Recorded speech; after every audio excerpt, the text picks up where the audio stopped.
Hello, how we doing? How we doing? How we doing? I am Metro. I am back trying to get more challenge mode guides done here. 5.1, 5.2, you know, these were a lot of stuff to cover, so didn't really get them out as quick as I wanted to. But today is going to be Scarlet Halls. This is an interesting one. I'll head there. In terms of, you know, what you're going to see, it's going to be not going to feature live footage, nothing like that. I'm going to walk you through each individual pull, tell you exactly what our group does. Okay, exactly what I do, what I would recommend others do in certain situations, and we will conclude there. But this is it's one of the easier ones, I guess, quote unquote. But I kind of find like we had some trouble with this one, so I'll show you exactly where the problems is. But for now, enjoy the docile tones of the Ace logo. Pop.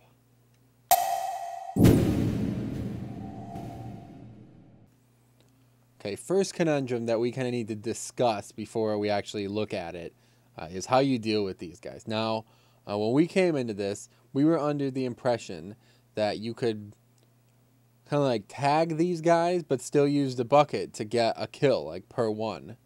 Obviously, the challenge mode, you know, part of the difficulty is the fact that you have a limited time to get so many mobs dead, and you're going to try to likely skip a large pack of them with the invis potions or belt or whatever, but we tried this, and the first time we completed the instance, we did not have what the previous quote-unquote guides said we were going to have. Okay, so we're going to talk about that. I don't know exactly how it works, to be honest with you. I was under the impression that you'd aggro them, you know, do something to them, and then throw the bucket, and it went away. But one way or the other, you do not want to actually deal with these. Regardless of how it happens, you do not want to deal with these. Conversely, these dogs on the chain, for some reason, sometimes they fucking break off the chain. I don't know if that's intended, but that sucks. If that happens early, you're fucked. You're going to have to pick it up. Your tank's going to have to pick it up. But otherwise, they will decimate you. So you want to make sure that when you start the instance with, you know, whoever's going to pick up the 3 buckets. I've already used one like a noob. Whoever's going to pick up the 3 buckets are there. They know exactly what bucket they're going to tank, and your tank just fucking takes off.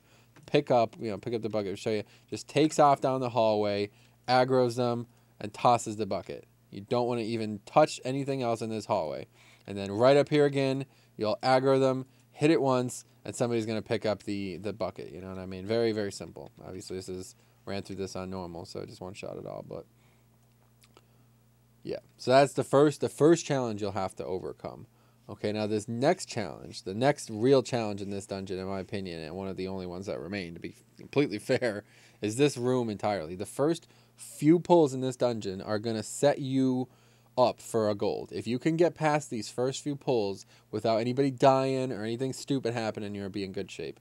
What I recommend, you want your tank to not pick up a shield because you'll want him to post threat. If he cannot post threat on these guys, when the shields break, you will wipe. I guarantee it. It's going to happen every time. So as a brewmaster, I'm in a really good position because I have a very long, see this range? I have a very long range on my barrels. So we had a Windwalker monk. He picked it up and just fucking flew right there with that crazy kick thing, whatever that shit's called. And I rolled up there with him, tossed the barrels, and shit on them. You know what I mean? Not that hard from my perspective.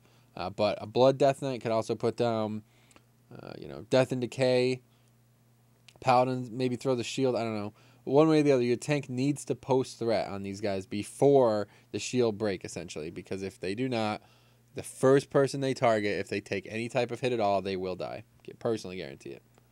I'm going to just do this quick, and then we'll meet up at the boss. Or at the next pull, anyway. Alright, so we're done with that area. That should, you know, just stun it, kill it, burn it, whatever. Not a big deal. But now this is the next conundrum we faced here. Once again, the first time we did this, you know, we were told that as long as we pulled the 3 packs of dogs that we have already talked about, we would have more than enough mobs to do it, and that did not happen. So another option that presented itself was, I believe it's, yeah, there's one there, and then there should be one on this side, I believe, if I remember correctly. Yes, there's 2 more packs here, okay? If it works the way people say it does, all you need to do is just run over there and aggro them, and you could throw the bucket. Now, this is an option for you. It's not, you know, I don't think we ended up even doing it towards the end, but as long as you've aggroed them, done some damage to them, and throw the bucket, it's supposed to count as 1. But like I said, this is very unreliable for some reason. It seemed like every time we did this, we got different results. So it's up to you. One way or the other, you'll get past these 2 packs, and then we'll prepare for the boss. In terms of what you need to worry about from the boss, he does nothing special. The physical bleed that he throws out is going to decimate you. You can't all stack, but at the same time, the dogs are going to run around like a nut. So, I mean, as a tank, just pop anything you have, do as much damage as you humanly possibly can, and as long as your healer is able to heal through massive physical damage, when the dogs come out, you pick them up, everybody should be fine. Very straightforward fight. I think most people would agree that the bosses are probably the easiest thing about a lot of these challenge modes. So we'll move on to the next hallway, and that is one of the most important parts. Okay, so we're down past the first boss. All right, and this hallway is a very, very important part of this run, at least in my opinion, at least using the strategy we employed. Now, the trick here is, this is where you want to invis, but the trick here is, at least what we did, and what we were told would work, is we could skip everything in this room, and as long as we pulled everything else in the instance from here on out, we would have enough mobs. And that did not work for us. Like I said, the first time we did it, we needed 3 more mobs. I don't know if it was because the dogs didn't work properly or what, but I'll show you exactly what happens when you invis through this hallway. One caveat that you need to pay attention to is, if you get further than this little lamp right here, okay, the first time we tried this, we tried invis right here. And if these mobs are, they will aggro if you get too close. Like right here is where they aggro. So if you risk it, there's a bit of a delay, obviously some lag, for the the belt or the pot, and you are pushing your luck. It happened to us. We pushed our luck. We tried to invis like right here ish, and we died. Somebody aggroed them, broke all invises, and we all wiped. So this is exactly what happens when you pop the invis. Okay, you can pop it right about here ish, invis, and as long as you've done it properly, you'll be able to run by all of these guys easily, even with the belt. And at this point, it gets a bit tight, but you'll want to try to make it around the corner. And hopefully you've done it correctly. The pot is going to be obviously a bit more successful. So I'm able to make it all the way up here.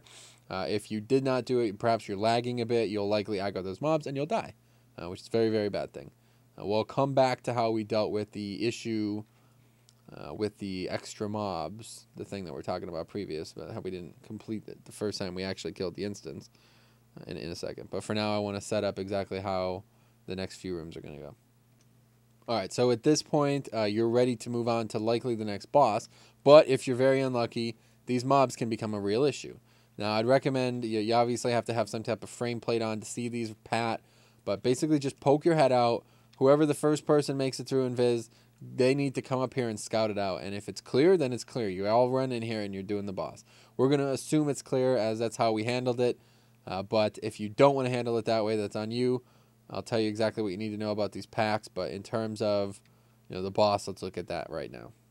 Obviously, he is the exact same fight. I don't want to go down there and aggro him, as I'll probably one-shot him, but it is essentially the exact same fight as it is on Heroic, but everything does a lot more damage. If anyone gets picked up by the tornado, that's it. You're done. It's over. Obviously, that should go without saying, right? But the boss himself is going to absolutely just destroy you.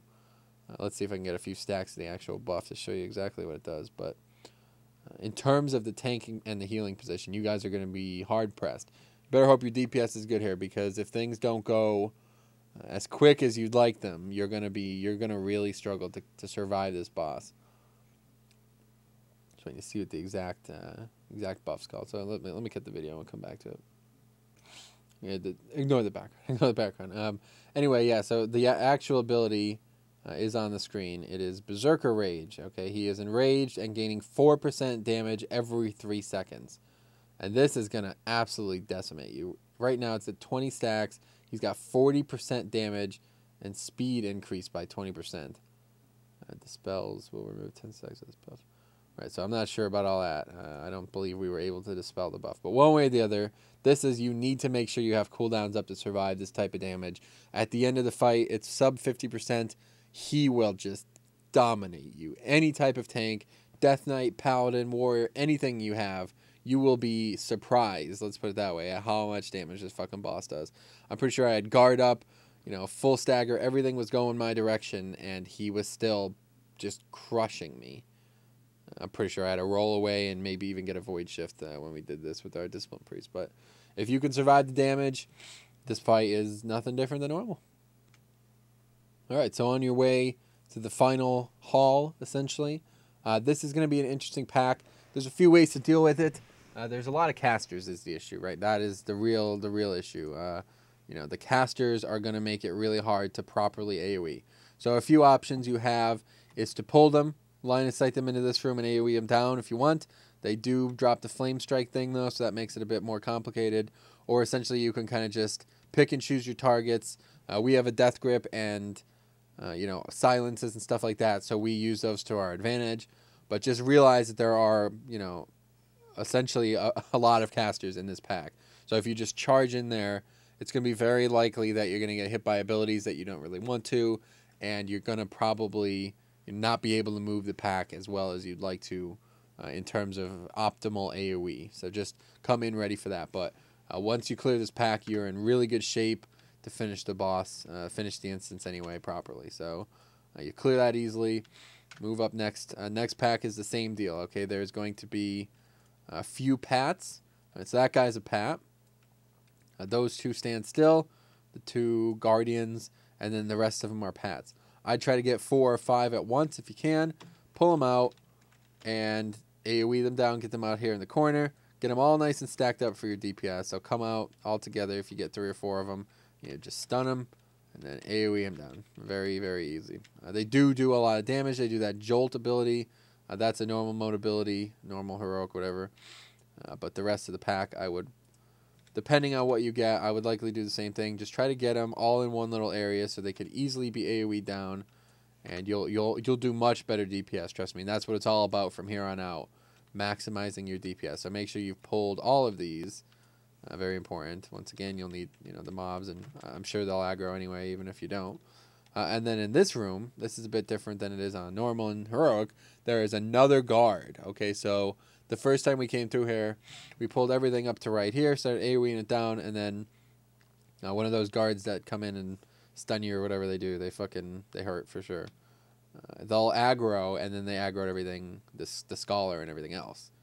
So that wiped us, but just be cognizant of that. That's why I said you want to pull everything back so you get it done in a timely fashion. You pull the guard. Wait till the guard gets to about like right here-ish, I believe. Like right here is the pat. And she will aggro if you're standing right at the edge of the carpet like we were, chain aggroing the scholars in that pack. So when it gets to right here, hit him with a you know, a ranged ability basically. Pull it out, kill it quick, and then move in. These guys do the same thing they used to do. They'll put out the bubble. Just interrupt that. They should be skulled. You know, that's what they're right there. That's Scarlet protection. You need to get that down as quick as possible. They'll also do a firebolt volley. There it is right there. It does a lot of damage in challenge mode. But past that, simple AoE mechanics. Get them down quick, stack them up, burn them. Same deal for this pack. If you've made it this far and you have plenty of time, you got about 3 minutes left, you are in really good shape. This boss does nothing, essentially. I will explain it quick. Something that people don't... I did not know this the first time we came through here. Literally had no idea of this. But this ability here, let's see if we can aggro him. The book burner ability can be blocked. And when we did this, we went for silver first, okay? And we did not know this. And the room essentially filled up with fire. And we thought, you know, wow, this is going to be a true enrage. Like, this is not going to be something we can easily deal with. This is going to be a hard fight. But no, you can block the book burner. I'll show you exactly how to do it once he starts doing it. Hopefully he actually does it. Yeah, there it is. You just stand in the line, get 2 or 3 people to stand in the line, and nothing happened. You see that shit? How insane is that? The Pyroblast will crush you if you don't have magic defense up. This will devastate you as well if you get hit by it, but once again, he does it only in front of him, so it's very, very easy to dodge. And once you have completed this boss, you have completed the dungeon. But if you followed our guide and you have not gotten all the ads you're seeing, you're likely going to be pretty upset. You're going to be like, oh, stupid guide. But I don't know what to tell you. I really don't, because the problem we had was, like I said, we followed another strategy, basically. And it said we were going to have enough mobs, doing exactly what I've told you to do so far. But it didn't work that way. I don't know why. It just didn't work that way. I think some of the dog packs, they don't work. You know, it's not like an easy thing to get that tag. We may have messed it up a few times. So once we've completed this boss, this is literally what we did. We had like a minute 40 left after we completed this boss our final time. Plenty of time. And, you know, we slowly humbled back through the hallway.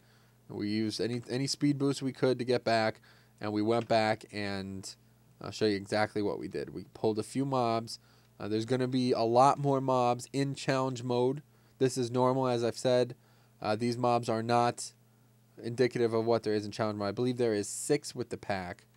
And the pack is quite a devastating pack. Yeah, there's only 3. There is 6 with the pack in challenge mode. 2 of each, I believe.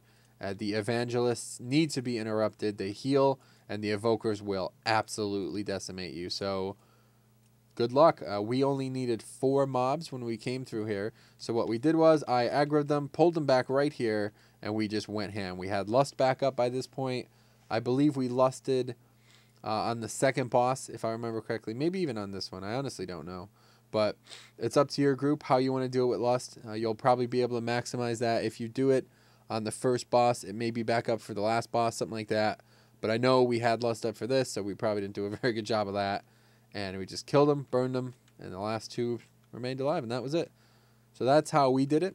If you have any questions, comps perhaps, what you guys want to, you know, maybe specific questions. Otherwise, there's not a lot of crazy stun rotations and crazy big pulls to do here.